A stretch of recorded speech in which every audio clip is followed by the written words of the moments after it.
Now let us move to the model tests, and they are conducted using the dimensionless analysis.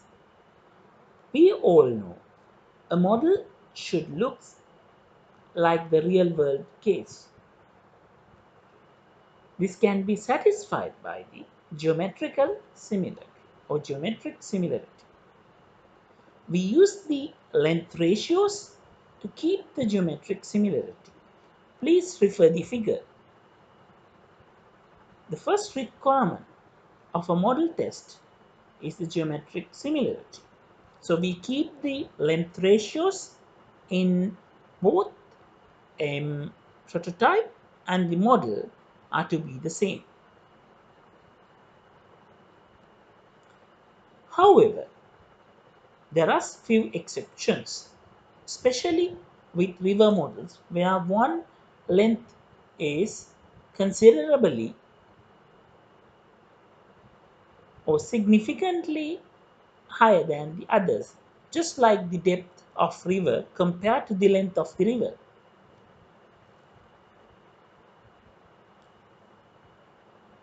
So we use different techniques to solve these kind of problems. Then not only the models should be geometrically similar, but also they have to be similar in forces and its or the force applications. Therefore, we keep the dynamic similarity. As the figure presented, we find the force ratios in both model and prototype and keep them in similar. Usually, we keep non-dimensional groups in similar in both model and prototype. Most of these dimensionless ratios are force ratios. Reynolds number, rho VD or rho VL over mu, Froude's number, V over square root of GL, Mach number, Weber number, and so on.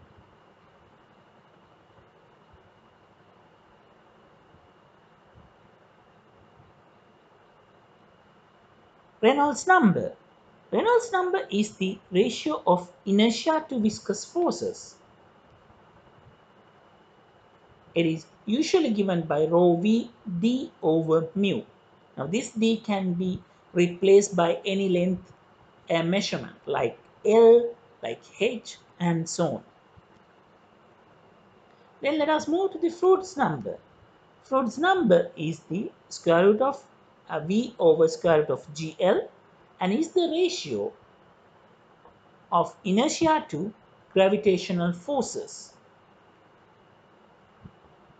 Now there is an interesting behavior of these two numbers as they produced two different velocity ratios for the same length ratios. Thus, it might be confusing. Therefore, we identify the better non-dimensional group for the corresponding case. For example, if the viscous forces are important to the model test, we look at the Reynolds number similarity. However, if the gravitational forces are important to the model, then we'll look at the Froude's number similarity. Please go through other common and dimensionless ratios like Mach number, Weber number, and identify when they are important in the real world.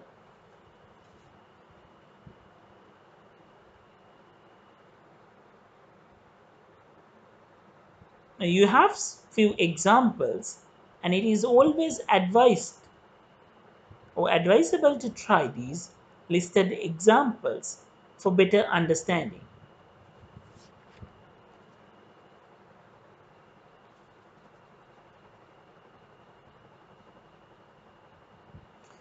Now we have come to the last section of our module, that is the similarity applied to rotordynamic machines. Why do we have to conduct model tests to the rotordynamic machines? We commonly use pumps, turbines, and fans as the rotordynamic machines. They are highly expensive. Also, the replacement is not so easy when it comes to the real world applications like hydropower development. Therefore, we carry model tests for the rotordynamic machines.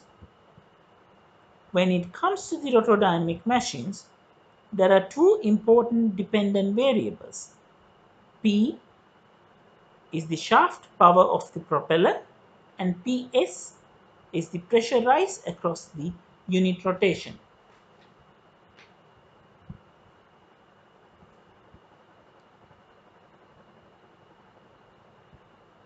These two dependent variables are under a number of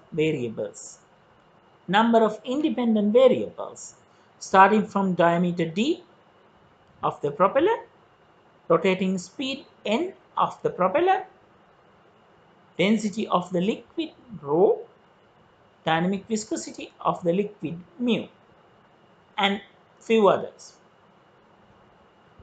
Now, dimensional analysis to fans and pumps yield relationships of the form P is the shaft power, P over n cube d fifth rho is a function of q over n d cube, mu over rho n d squared, k over d, and so on. And we can obtain the same dimensionless groups for PS, that is the pressure rise across the unit rotating speed. PS over rho n squared d squared is a function of q over n d cube, mu over rho n d squared, k over d, and so on. However, for geometrically similar machines operating at high Reynolds numbers,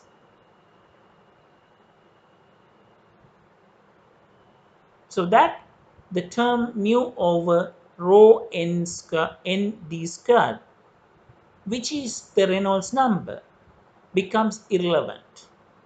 Thus, the expression reduced to P shaft power P over n cube d fifth rho is a function of q over n d cube, PS pressure rise, PS over rho n squared d squared is another function of q over n d cube.